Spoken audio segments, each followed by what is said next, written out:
নমস্কার, আমি নিমাই সর্দার। আমার বাড়ি গোসাবা, দক্ষিণ চব্বিশ পরগনা জেলা। আমার বাবা একজন কৃষক। আমি 2021 সালে মাধ্যমিক দিই এবং 2023 সালে উচ্চ মাধ্যমিক দিই ভোকেশনাল থেকে।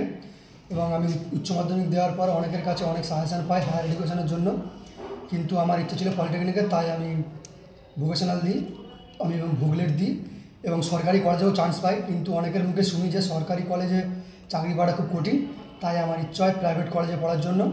আমার বাবা এবং আমি অনেক খোঁজাখুঁজি করার পর এমকস বিজনেস একাডেমির নাম পাই। সেখানে গিয়ে শুনতে পারলাম যে সেখানে পড়াশোনা করে সবাই চাকরি পায়।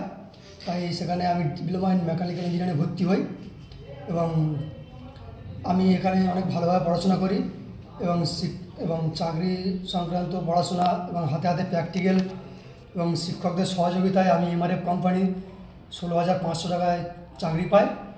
এবং আমার পরিবারকে ও আমাকে এইভাবে সাহায্য করার জন্য এমকস বিজনেস একাডেমিকে অনেক ধন্যবাদ।